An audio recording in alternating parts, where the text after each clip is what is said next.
Harry Potter and the Prisoner of Azkaban is the third Harry Potter movie and the first one not to be directed by Chris Columbus, as this movie's director is Alfonso Cuaron.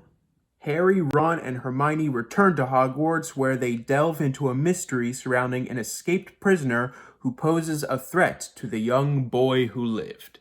More than likely, whenever you ask someone, whether they're a critic, a fan, or just a casual audience member, what their favorite Harry Potter movie is, dollars to donuts, they're probably going to answer Prisoner of Azkaban. It is, without a doubt, the most loved of all of the Harry Potter movies, even more than Sorcerer's Stone, which started it all. And yeah, I love it too. Is it my favorite one? Probably not. But do I love it more than the previous two? Probably. The film starts out with Harry at the Dursleys, as the new character of Aunt Marge joins them for dinner. After making God knows how many insults about Harry and his family directly to Harry's face, Harry indirectly makes her blow up like a balloon and she floats away. After running away, Harry comes across the Night Bus, a magical bus that zooms past the roads of London without any muggle noticing, and drops Harry off at the Leaky Cauldron, a magical semi-restaurant, semi-hotel where all of his belongings for the new school year already are. We're already accustomed to the wizarding world at this point, so just when you think that we're numb to anything new that could possibly be in this world, Cuaron injects his own brand of wonderful weirdness to every single frame of this film. Whether it's weird, whether it's personality-filled, whether it's dark and dramatic, whether it's funny, Alfonso Cuaron injects this film with so much life that separates it so much so from the feeling of Sorcerer's Stone and Chamber of Secrets, making this film truly feel like its own thing. And Cuaron's dark yet quirky style of the wizarding world is only perfectly exemplified through the visuals of it all.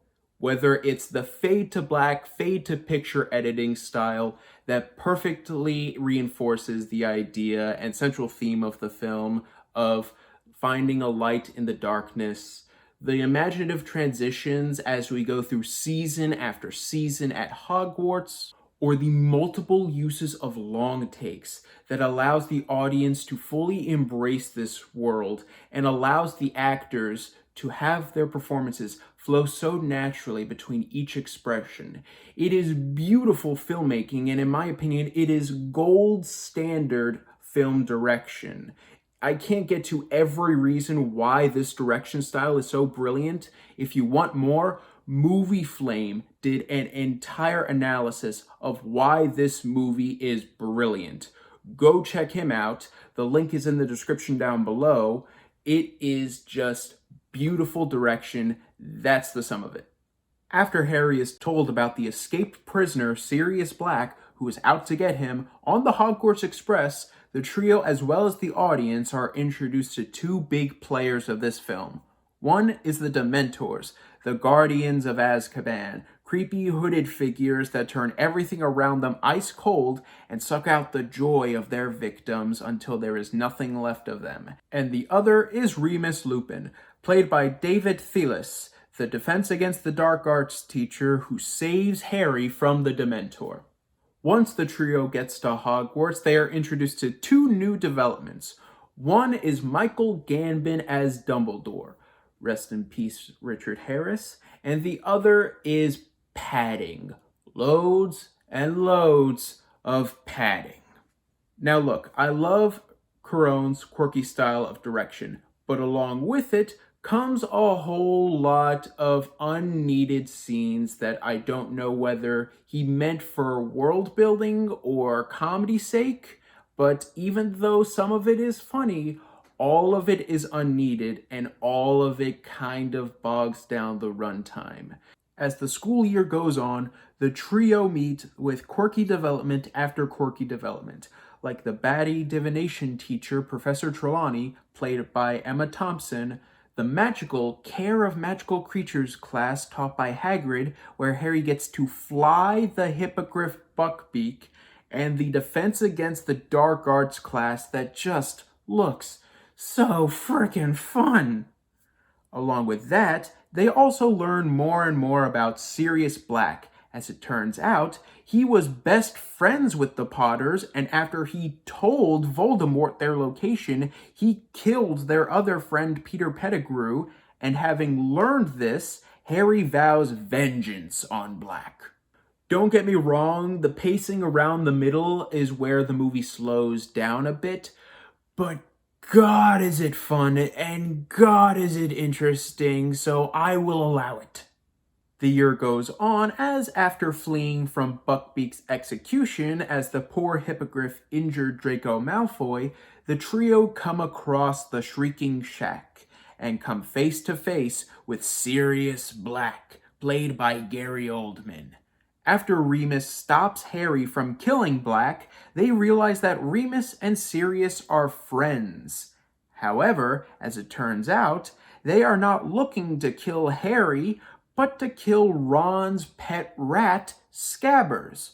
You see, it was actually Pettigrew, played by the perfect squirrely hatredness of Timothy Spall, who turned the Potters over to Voldemort as he faked his own death, framed Sirius for both crimes, and turned into the rat now known as Scabbers. As they all bring Pettigrew out to turn him over to the Dementors, it's too late as the moon starts to rise, and it is revealed that Remus Lupin is a werewolf. What a twist!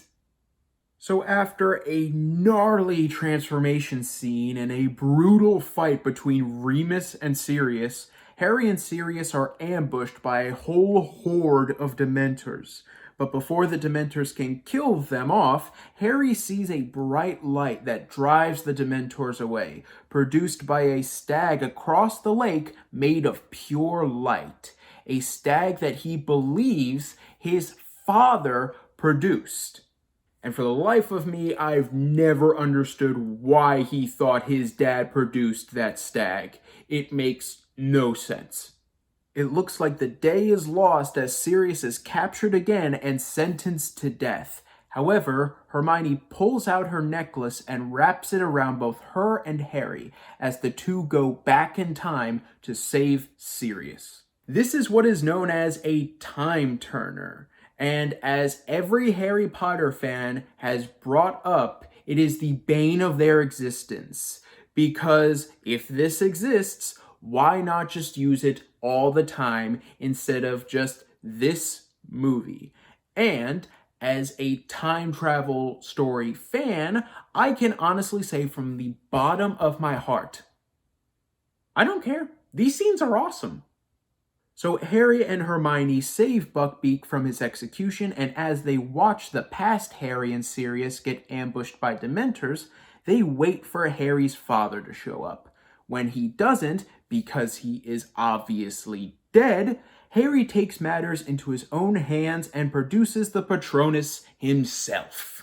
A Patronus, for those of you who don't know, is the only way to ward off a Dementor, as it draws upon the caster's happiest memory and either produces light, a shield, or in the case of powerful wizards, an entire animal based on the caster's personality.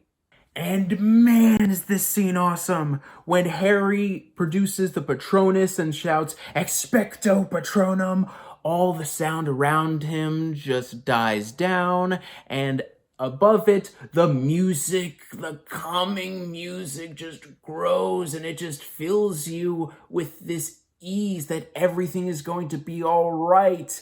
And Harry is the most powerful wizard there. He is more powerful than most wizards his own age.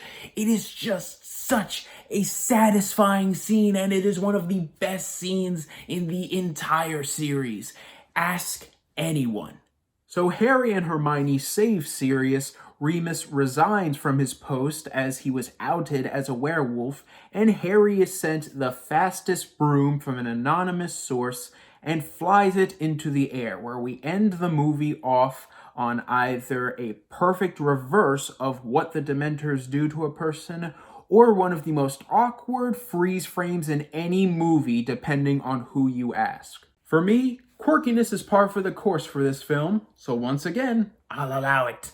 And that was Harry Potter and the Prisoner of Azkaban, a film not without its issues. There are some pacing and tone inconsistencies and one or two plot holes that really don't add up. But for the most part, God, this is such a fun movie. The visuals are beautiful, the mystery is intriguing, the characters are fantastic, and the morals and themes are wonderful. While I don't think it's my favorite Harry Potter film, I still absolutely love it, and every time I hear someone say that it's their favorite Harry Potter movie, I feel that they are perfectly justified. I'm going to give Harry Potter and the Prisoner of Azkaban an A. Well, guys, thank you so much for watching, and let me know in the comments down below, what's your Patronus? You can actually go on Wizarding World right now, just like you could with your Hogwarts house, and find out what animal your Patronus is. For me, mine's a Mastiff. I named him Gerald. I love Gerald. Thank you guys so much for watching. You guys are the best. Don't forget to click subscribe down below and click the bell icon to stay up to date on all things movie, all things TV, all things nerd.